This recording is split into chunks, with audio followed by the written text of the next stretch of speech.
equivalent of the military's special forces is the expeditionary diplomat, a resourceful professional with specialized training from the Department of Defense and CIA, who can take on the toughest diplomatic assignments in high threat, unstable, or failed states. These specialized ambassadors play a central role in keeping the peace in volatile areas, and we are so lucky to have these individuals with us tonight. Good evening and welcome to the program. Thanks for joining us. I'm Liz Brailsford, President and CEO of the World Affairs Council of Dallas-Fort Worth. Our program tonight features legendary retired ambassadors Ryan Crocker, Robert Ford, and Anne Patterson, as well as the author of The Ambassadors, Paul Richter. Paul profiles these three diplomats along with Christopher Stevens, who was tragically killed in Libya in 2012, in his book, The Ambassadors, America's Diplomats on the Front Lines. Tonight, in a conversation moderated by Jim Falk, we will hear about their experiences as expeditionary diplomats and why Paul chose to feature them in his book. That being said, please remember to purchase a copy of Paul's book, The Ambassadors, at Interabang Books, our local bookstore partner, and remember to use the code dfwworld for a 10% discount for all of our audience. And remember, it goes towards all of the books in your cart, not just Paul's book.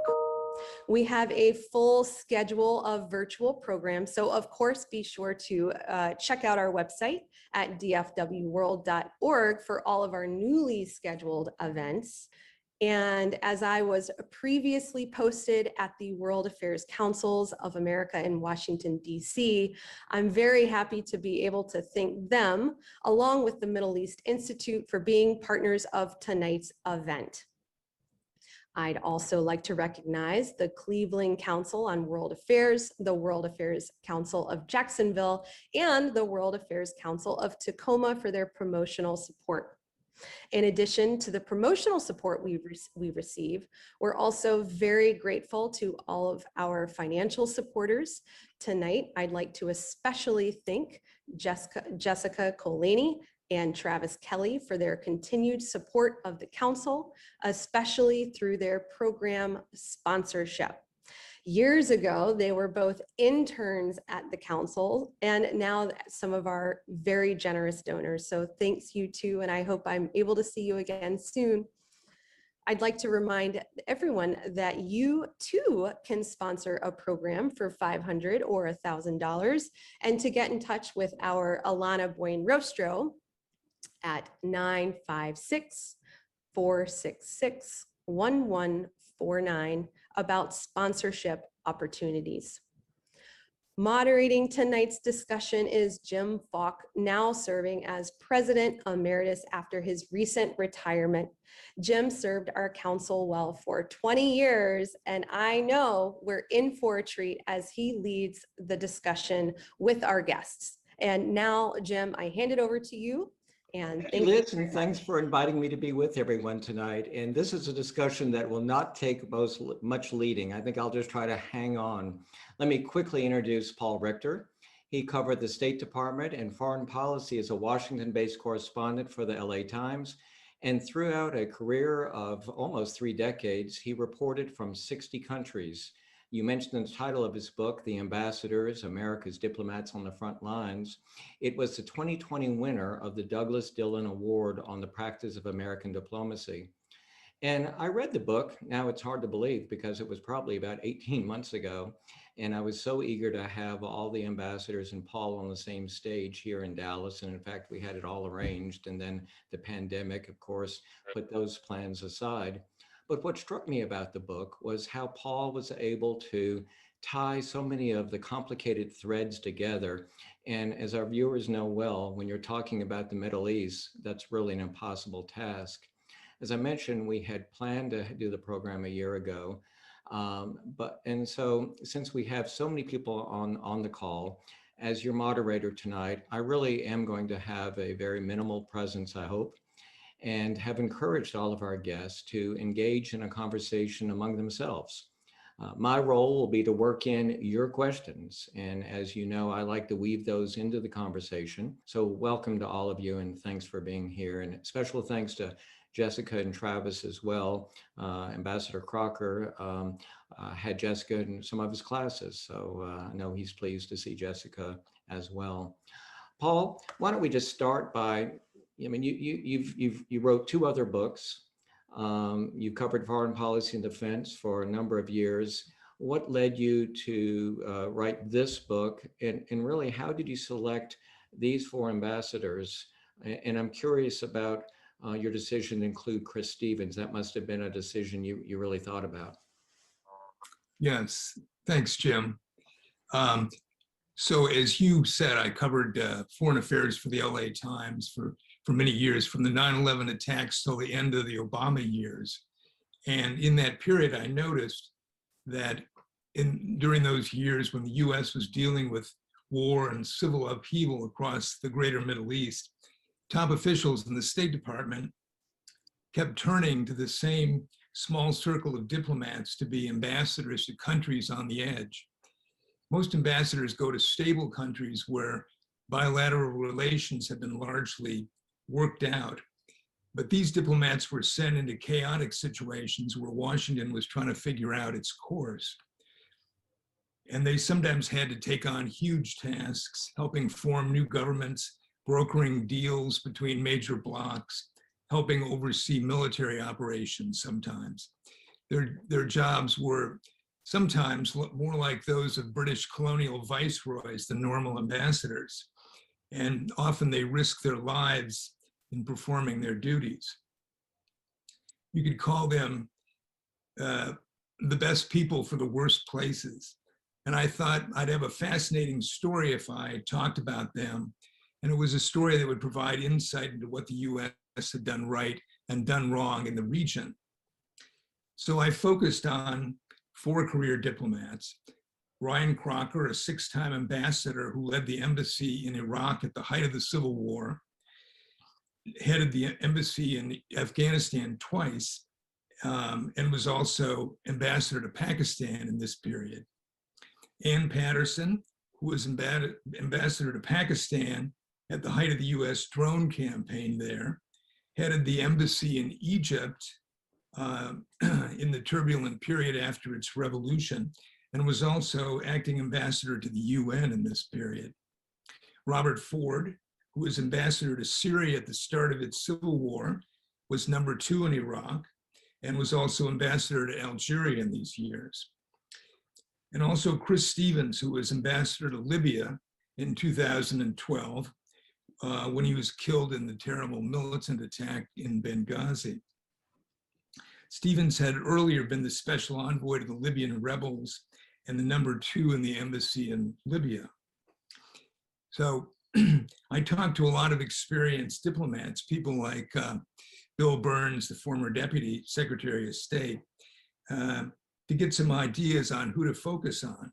And there was wide agreement that these 4 were good choices. This, of course, was a difficult period for the US in the region. The US presidents never really figured out the puzzle of the Middle East. But through these struggles, regional specialists like these provided steady advice and helped find a way forward. I was struck recently by a remark by former Defense Secretary Robert McNamara about the value of the State Department's regional specialists. He wrote in his book in '95 that in dealing with the Soviets in the early Cold War period, the US had the benefit of good advice from knowledgeable diplomats like George Kennan, Llewellyn Thompson, and Chip Bolin. During the Vietnam War, McNamara said the US had no such help and a profound ignorance of that country's people and politics. The lack made an enormous difference, McNamara wrote. You know, I think the title for your first chapter is The Best People for the Worst Places, which is probably a good description. Ambassador Patterson, I'm wondering, you specialized in economics. When you began your career, did you have any idea that you would become a regional specialist in the way that your career took you? No, not at all, really. I guess I expected to sort of serve out my career, and pretty much where I started, which was in Latin America, because that was sort of the way it worked. And you built up contacts, you built up the language, you built up the knowledge, and that sort of sustained you for many years. But I was a part of a tandem couple that also made a difference. My husband was in the State Department, and that got us to Saudi Arabia and into Arabic language training. So it was, coincidences happen. I think Ambassador Stevens was in the Peace Corps in Morocco, so I think you could say he had a strong interest in the Middle East from the beginning. What about the rest of you? Well, it's all about serendipity sometimes. I joined the Foreign Service right out of my undergrad degree. I had been abroad with my parents. My father was a career Air Force officer. I graduated high school in Turkey. And while Turkey is not formally a part of the Middle East, they used to own it all. So when I joined the service, I thought it just a natural to put in for the Middle East. I found 5 Middle Eastern posts opening up and got none of them. I got Guatemala instead. And, I'm 22 years old. Send me anywhere. I don't mind. Partway, 2 weeks into Spanish training, I got a call at night saying that they'd felt badly in the program that I didn't get one of my 5. Something had changed. Would I like to go to Khorramshahr?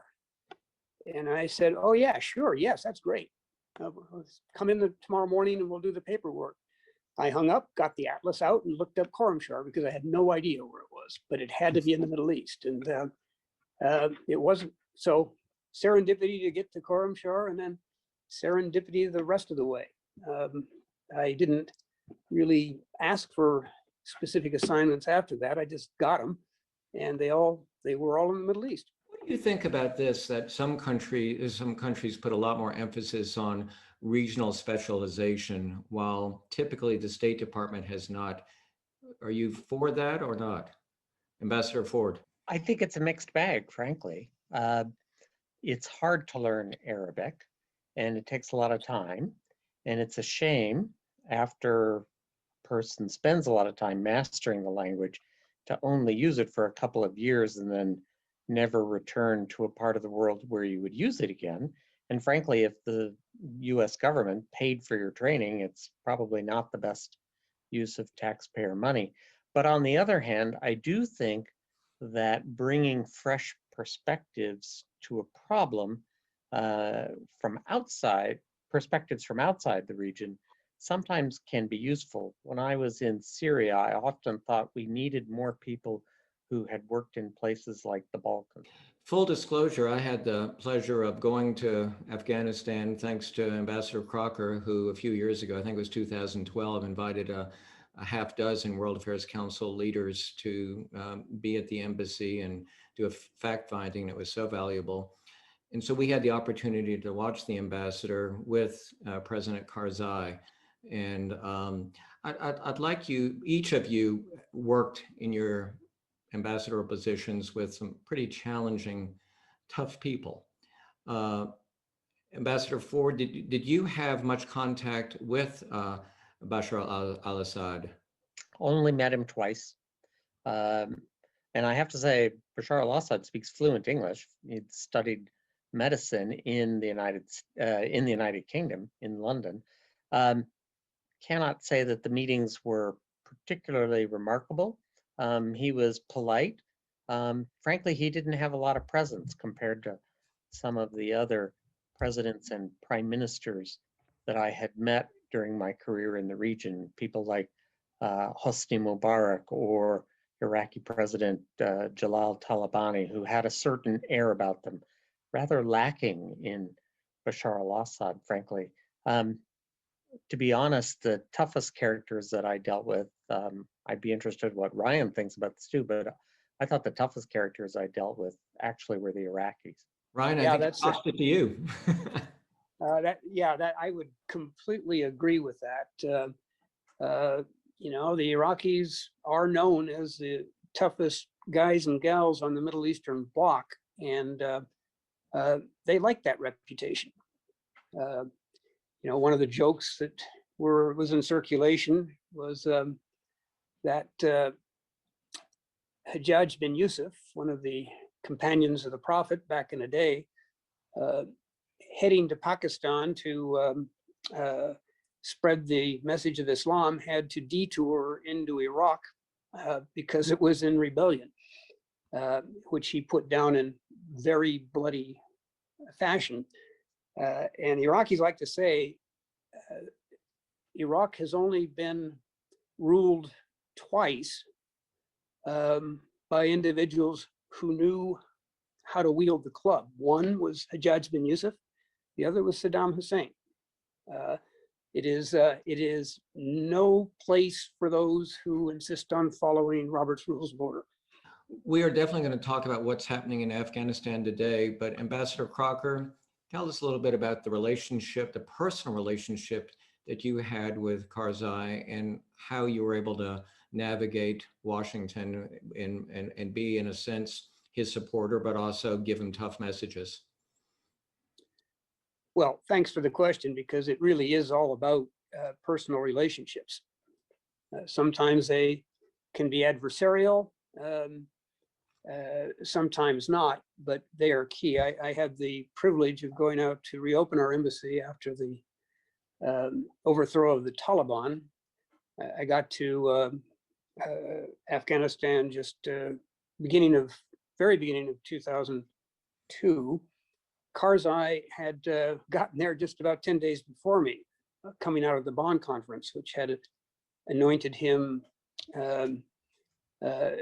chairman of the interim authority. And, you know, we spent a lot of time together in that early going, trying to figure out what happens now.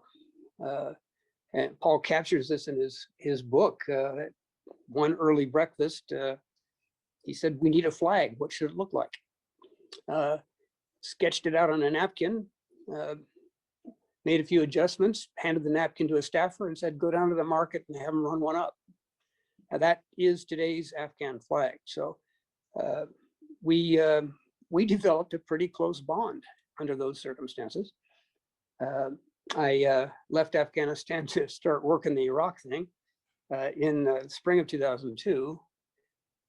But I kept a certain connection. When I was ambassador to Pakistan, Ron Newman in Kabul invited me over a couple of times to just the three of us to have dinner together, Karzai, Ron, and myself. And I tried to use that occasion to explain to President Karzai why the Pakistanis did the things they did. And then in 2011, when I was asked by the president to go back to Afghanistan as ambassador, he gave me two charges. One of them was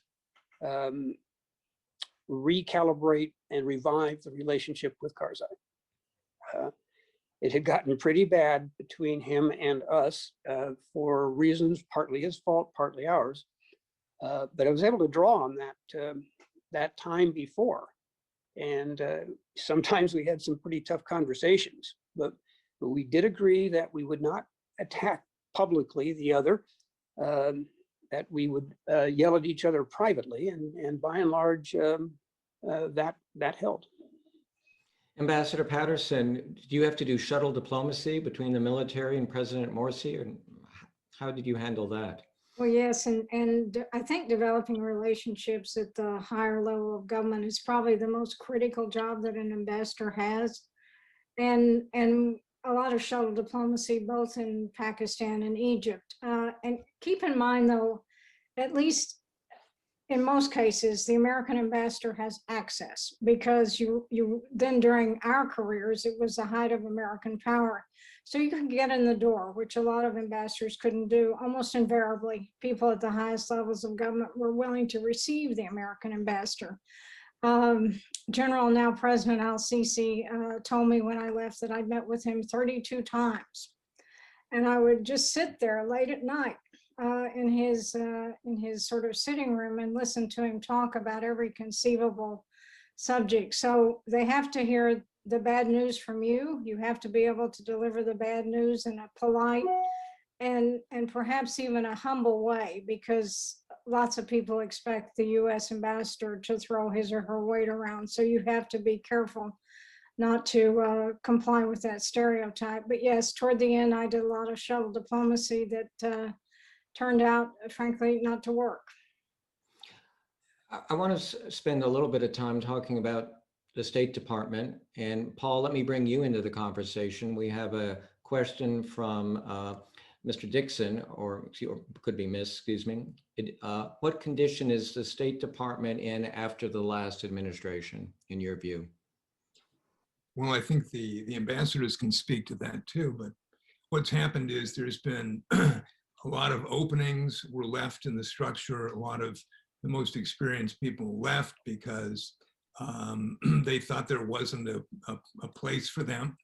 The Trump administration brought in more political appointees to crucial spots, to more senior ambassadorships, and it left many positions empty. There were senior management positions that were empty or filled with political appointees.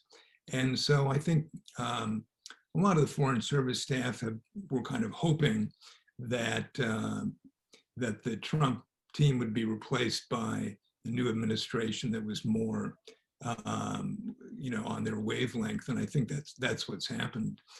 The issue now for the Biden administration is how to rebuild it. So we have a question from one of our viewers in Virginia Beach, Maria Zamet.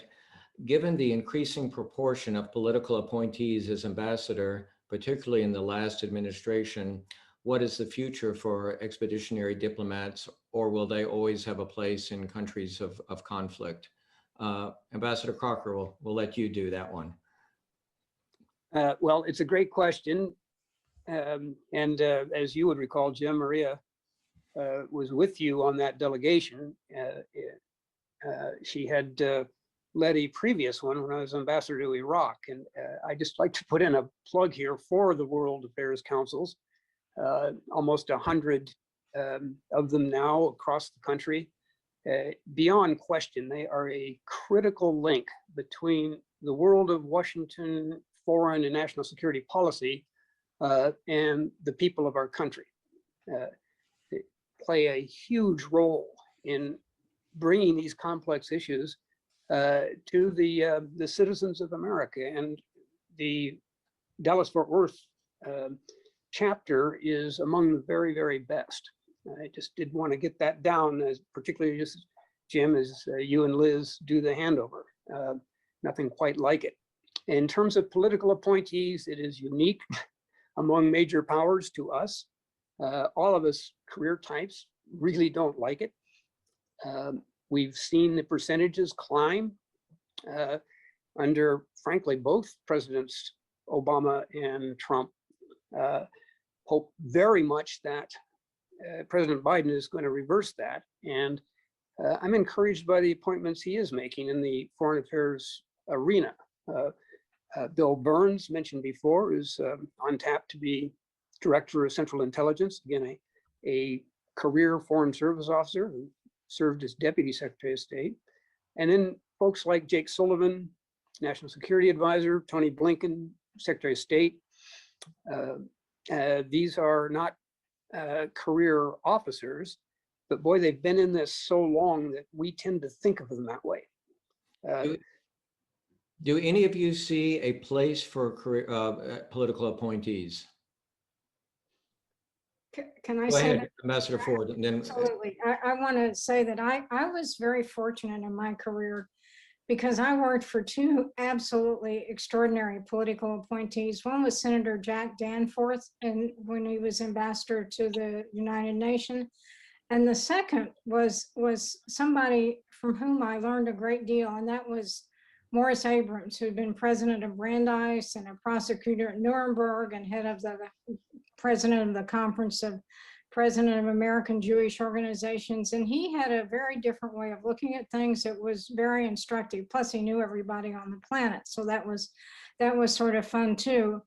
And each administration, to be absolutely fair, has some very outstanding political ambassadors and some some career ambassadors who aren't outstanding, who basically tank.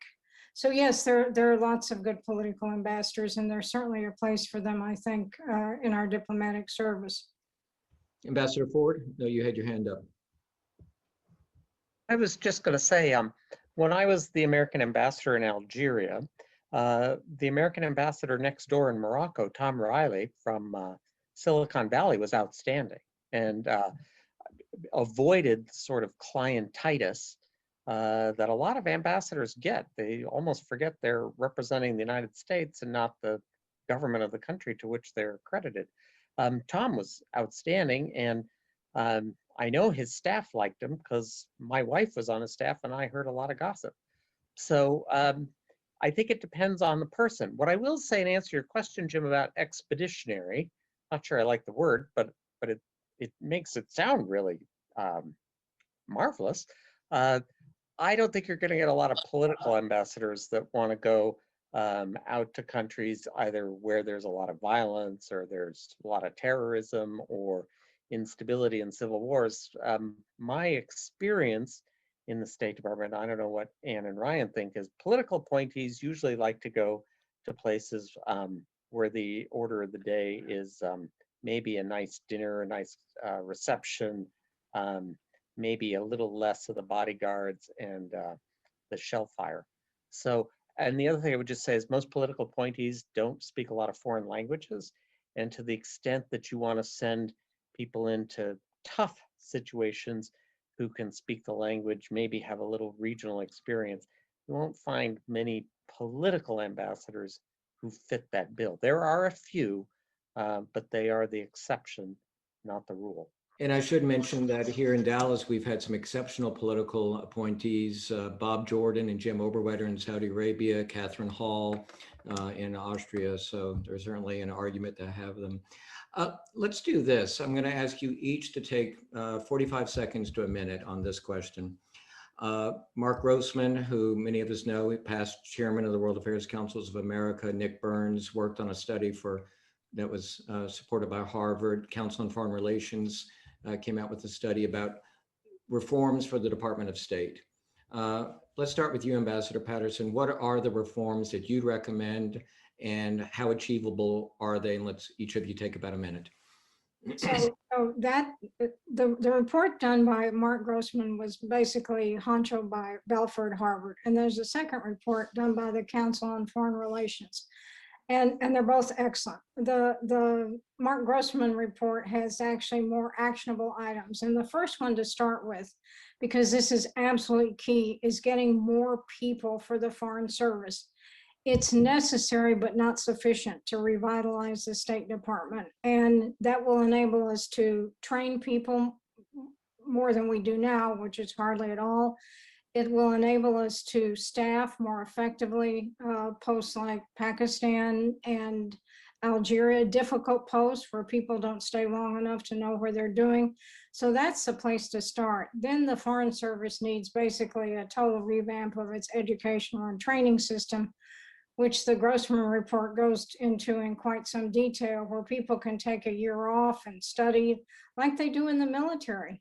I know that Robert saw this. When I was at Yale, there were 2 military officers in my class. One was a chaplain, and the Foreign Service just doesn't do that. And it needs to do that where people have time to reflect on the policy and also improve their skills. So that's where I'd start. There were a number of recommendations, but that's a good start. Ambassador Crocker. I would absolutely endorse Anne's 2 recommendations. My particular interest is to shift the way we look at risk. Coming out of the Benghazi attack and the death of our friend Chris Stevens and his colleagues, and then the Benghazi hearings in the House have basically given us a zero risk mentality, that if someone gets badly hurt or killed out in the field doing their jobs, then somebody back home is going to pay for it. So it's a complete bunker mentality that you can't do this, you can't go there, you can't. Well, there's no point in having a Foreign Service if the Foreign Service officers cannot get out of the embassy and do their job. I just have seen this repeatedly. When I got to Iraq, I got the conventional letter from the president, George W. Bush at the time, telling me that my most important role was to keep my people safe. Highest responsibility. And I went back and said, either you change the letter or you change ambassadors. I cannot lead a mission in a war zone with zero risk to my people. And they did modify the letter. It is now in the Grossman report as well. We have got to back away from this zero loss syndrome, or we're going to lose a whole lot more than a few people here and there. Why do you think that's come about? Well, it started actually after the 1983 bombing of our embassy in Beirut. I am a survivor of that episode. That led to an overhaul of our security posture that launched the current series of Inman constructed embassies named after Admiral Bobby Inman, who did the study, that are able to withstand all kinds of attacks. Problem is, well, it keeps people out. It also keeps people in because of the associated restrictions that you can't take a risk. Now, so it is not it didn't start with the murder of Chris Stevens. It started long before it. But the Benghazi hearings have really given us a situation now in which we are kind of locked in. And we've also, of course, through that process, we've actually incentivized our enemies. That if you can bag a Foreign Service officer, the whole State Department's going to shut down. So it's a bad place, but we've just got to figure our way out of it, as have, of course, some of our brother and sister agencies like the Central Intelligence Agency. Of course, like our military. Whatever expeditionary means, if you're going to be doing that, it means you are going to be on an expedition, and by definition, that isn't sitting in your embassy. Good points. Ambassador Ford, how would you look at the Grossman report or the CFR? Yeah, so I just want to underline my total agreement with what Ryan was just saying, underlining two key points. Number one, the mentality, the bunker mentality has to be changed. And that requires changing the way the State Department investigates and assigns responsibility when someone is injured or, God forbid, killed on the job. Ryan, people were killed when we were there up in Mosul. And it's sad, nobody wants it. But sometimes there are higher callings for the service of the country. And I think that needs to be accepted, not just in the military, but also in the State Department. And I would just also underline the incredibly pernicious impact of the Benghazi hearings. I don't think, really the irony of that after Chris's murder, Chris of all people would have been appalled by it, absolutely appalled, and appalled at what happened as a result, this bunker mentality. So that's one point. Second issue, the United States is just a great country. And one of the things that the State Department, I think, needs to be able to better tap into are people who are sort of mid-career and very good at something. Maybe they're like thinking of current events. Maybe they're a kind of a disease public health expert, but would like to go overseas and work for a while. The State Department needs to figure out a way to bring people in mid-career, assign them relevant work, don't put them on the visa line for their first assignment, and benefit from their expertise. Maybe they only stay 3, 4, 5 years. That's fine too. And then they leave again, but while they're in the department, we benefit from that specialized skill. There has to be a way to recruit them to get their security clearances quickly, and then assign them to relevant work in whatever that specialty may be. So let's bring Carlos into the conversation. And he asks, from your observations, which country has a really good foreign service? Which country has impressed you? Any of you? Ambassador Crocker.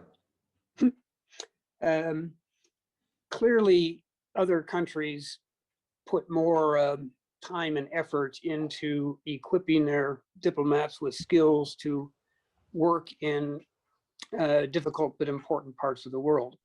And this goes back to Anne's earlier point. The Russians and the Chinese, for example, their diplomats will get, oh my goodness, 2, 3, 4, 5 years of Arabic language study, including after they are reasonably proficient, they'll get admitted to a regional university in Egypt, Jordan, wherever, as graduate students, and they will pursue their work in Arabic.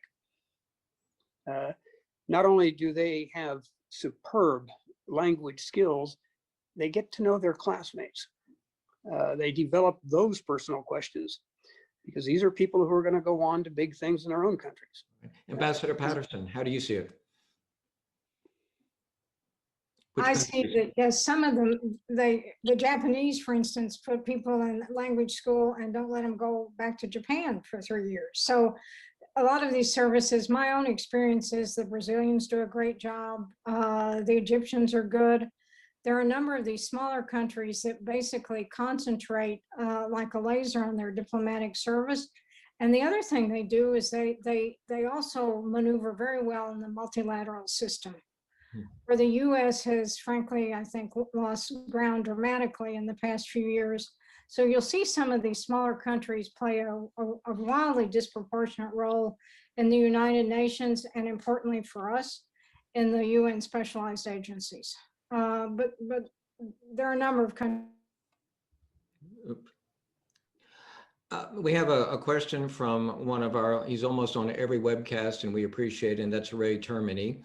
And he asks, how will the Abraham Accords impact, reshape the Middle East? And Ambassador Ford, let me direct that question to you, if I may.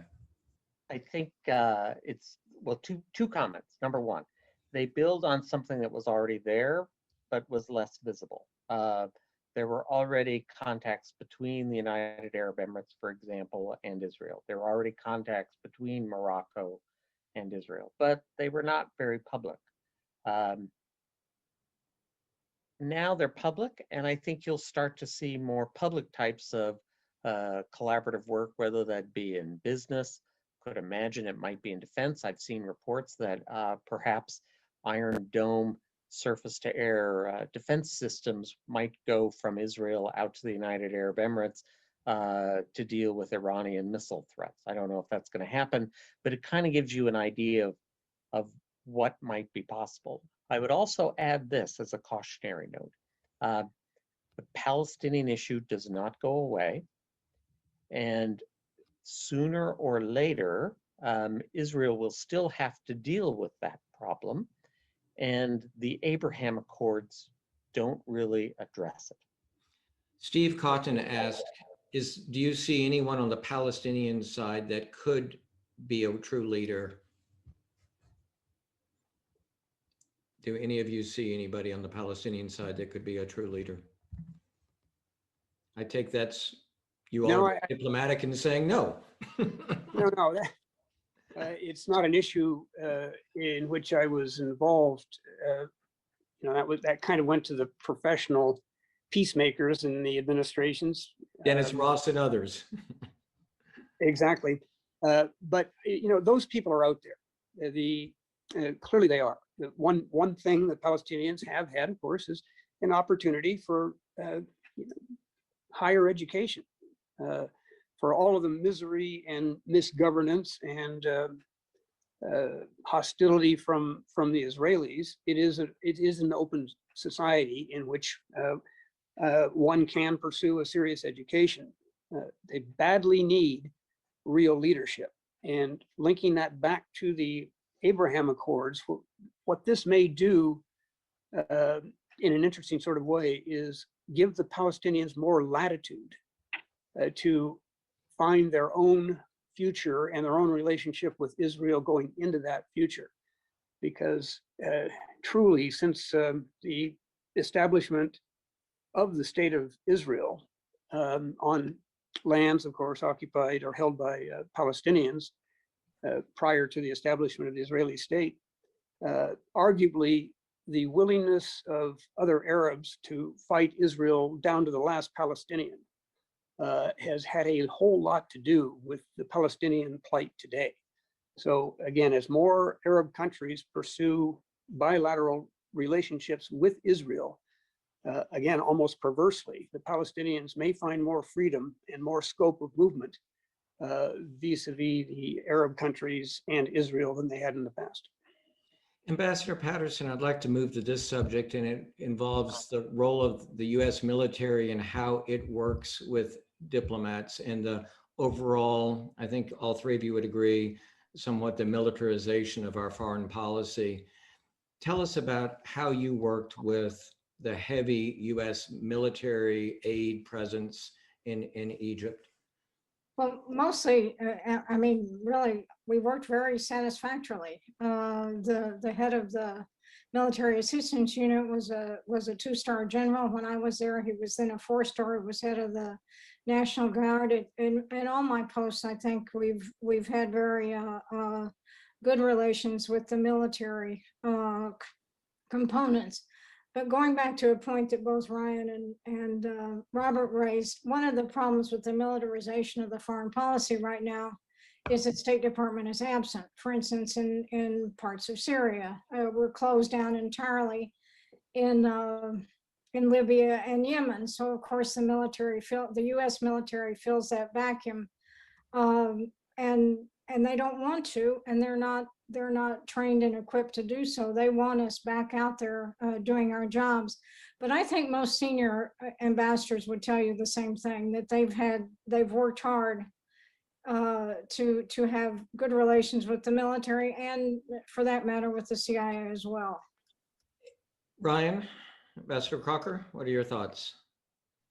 Just to build on what Anne said, yes, when we hear the word used, militarization of foreign policy, many people assume that the military is taking over the whole foreign policy apparatus, and that is absolutely not the case. They want to see more of us, not less.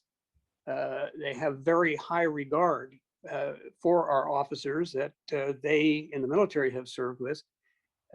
So these are decisions that are made in Washington at the policy level and not by the military. And we have, of course, very strong champions in the military for more resources for the State Department. My friend and almost neighbor, Jim Mattis, famously told the Senate Armed Services Committee, you'd better fund the State Department budget request in full, otherwise I'm just going to have to buy more ammunition. Ambassador Ford, you are the only ambassador who I think resigned from the Foreign Service essentially over our policy in Syria, if that's accurate. That's what led you to resign, and do you feel that it accomplished what you hoped it did? Did you resign more for your personal reasons, or did you hope it would make a statement and perhaps modify policy? No, I didn't resign to change the policy. The policy was President Obama's policy, and he was elected, not me. I just couldn't defend the policy anymore publicly. And I was in a position where I was regularly called upon to do so. I had, frankly, some hearings in front of the United States Congress where I defended the president's policy. It was a policy that I privately disagreed with. And I will be very frank, several of the senators made the attacks very personal. And I decided that I was not going to have my integrity touched upon or besmirched over a policy that I didn't even agree with in the first place. And so those hearings were in the summer, and Secretary Kerry asked me to stay on for a while, which I agreed to do. I didn't think it was going to change Obama's policy, and that wasn't the intention. How effective, Ambassador Patterson, is the dissent channel? Well, historically not very effective, to be honest. I understand that there have been efforts to, I think early in my career, which was 43 years, it was more effective. I think there have been efforts now to revive it in this administration. That's what I understand. So for people to truly dissent, there's really not a vehicle that enables that. Well, we have about 10 minutes left, and Afghanistan could probably take an hour, but Ambassador Crocker, I think the question on Afghanistan goes to you. You can imagine we have several questions from our audience about Afghanistan and the leaked letter and the prospective peace settlements or negotiations. Okay, well, that's pretty broad gauged. Look, these talks that were initiated by Zal Khalilzad directly with the Taliban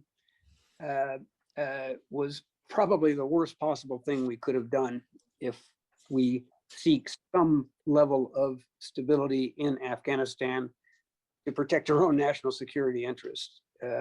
By sitting down with the Taliban in the absence of the Afghan government, we gave the Taliban what they had been asking for from the beginning. They will talk to us, but they will not talk to our puppets.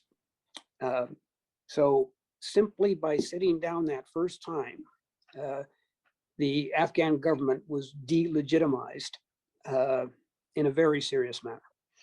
And that has simply continued. We pressured them to release 5,000 Taliban prisoners. We had committed to the Taliban they would be released. The Afghan government was not even part of that decision. But we hold all the cards. We forced them to do it, and they did. So what we're looking at now as we approach May 1 is the worst possible situation I can imagine for us.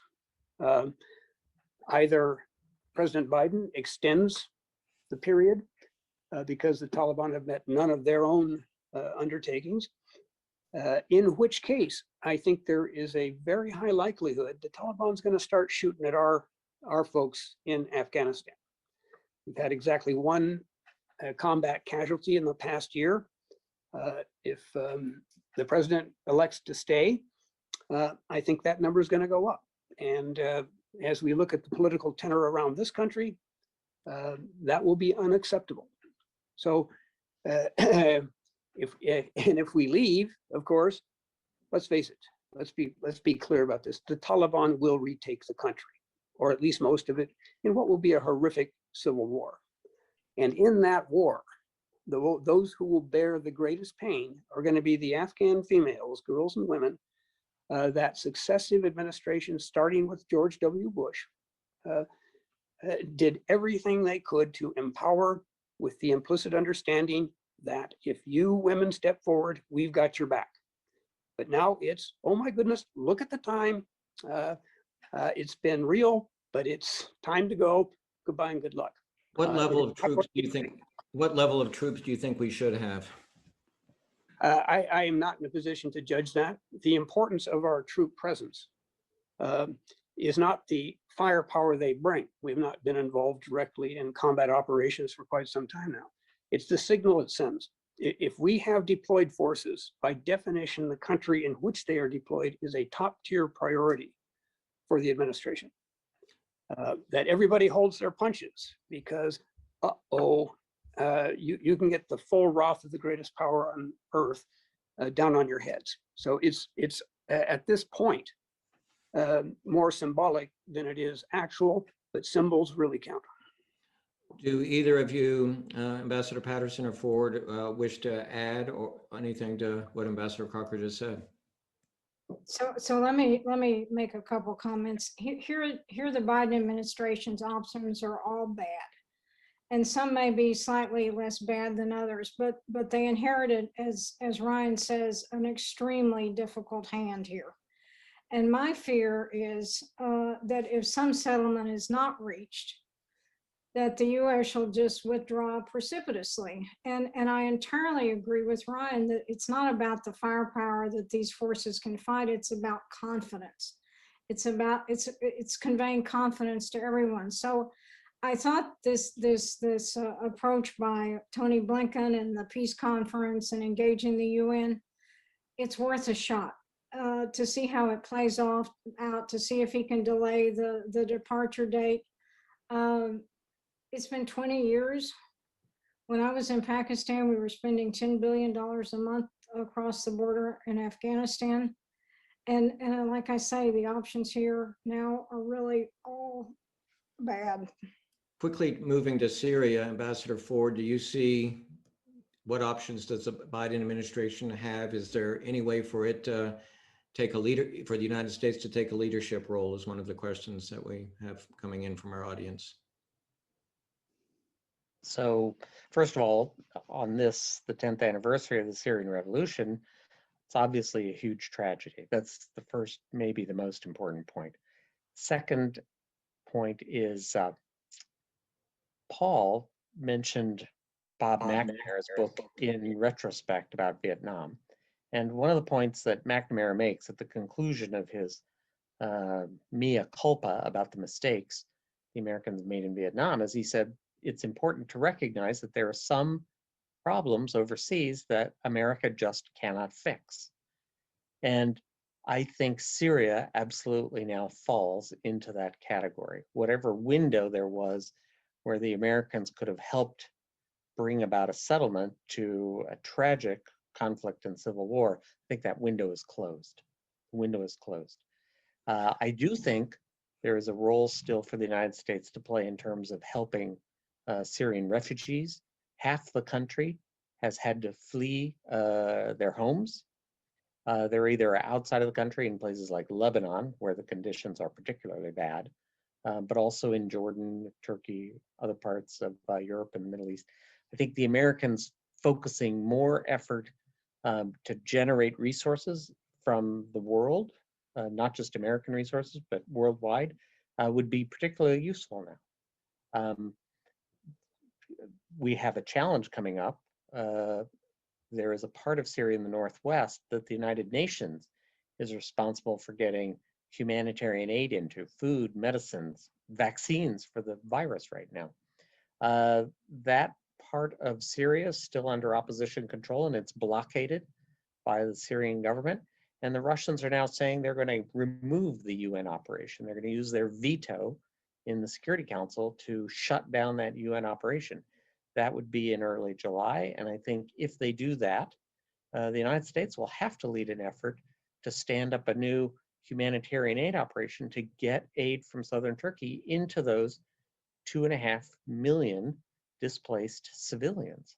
But I don't see any role for the US military in eastern Syria now. I think ISIS is largely defeated and contained. Paul, I want to bring you into the conversation since you're the author, and tell us about in your career how you worked with ambassadors, and were they good sources, or did you find that you really couldn't get through and you had to go to others? Well, once you get to them, they're great. And that's one thing that made me want to do the book. It's, you know, often it's not as easy as reporters would like to get to them. There are layers of the, news department bureaucracies that keep them from us. But they know everything. They're interesting people. The rule always has been as much contact as you can get, the better. And Ambassador Crocker, where you couldn't go freely around Kabul or Baghdad, I suspect that you depended for getting some intelligence from journalists. Certainly not intelligence. That's a very sensitive word vis-a-vis the United States government and our journalists. Knowledge. But knowledge. I have always found international correspondence, particularly American correspondence, to be very, very high valuable. They, at one level, they do the same thing the Foreign Service does, which is get the story right. You can't do anything from a policy level if you haven't got the basic story right. So starting really in Lebanon back in the early 80s, a very fraught time, I developed relationships and later friendships with that endure to this day with people like Robin Wright, now with the New Yorker, then with the Times of London, like the LA Times, Doyle McManus, Johnny Mike Kennedy, Becky Kennedy, Paul, your colleagues. I mean, they were superb. And on it goes. One of the things that worries me the most about America and the world right now, it's that the core of American foreign correspondence is maybe 1/10 what it was back when I was in Lebanon in the early 80s. Everybody had a bureau in Beirut then, and in Jerusalem, and in Cairo, and on and on and on. Most of those are all gone. It's the New York Times, it is the Associated Press, and another rung or two down in terms of numbers and coverage, the Wall Street Journal and the Washington Post. So the region has never been more complex than it is now, and our capacity as a citizenry to understand that complexity through seasoned foreign correspondence has never been less. Well, I want to thank all of you, Paul. Thank you for writing the book, and I want to encourage everyone to pick up a copy. I know you can get it at Interabang Books. Like I said, I read it over a year ago, and it was fascinating, and it was great that you were able to get these people who are usually pretty humble to talk and hear others talk with them. And Liz, I'll turn it over to you, the president of the World Affairs Council of Dallas-Fort Worth. Well, thank you, Jim. Thank you. That was a great job. And thanks to all of you. It is thrilling to have your expertise, and it was an illuminating conversation on such a critical topic to our foreign policy and national security. So thank you very much for joining us. And Jim mentioned picking up a copy of the book. We do want you to do that. Just remember to use code dfwworld and you'll get a 10% off discount. And you can catch up on all of our past programs on our YouTube channel at dfwworld. And last, if you are not a member yet, please become one. We love seeing you. I'd love to meet you in person. And so look to our website for more information on membership, and we'll hopefully see you in the morning. Thanks so much again to all of you. Thanks to all of the audience, and have a good evening. Goodbye.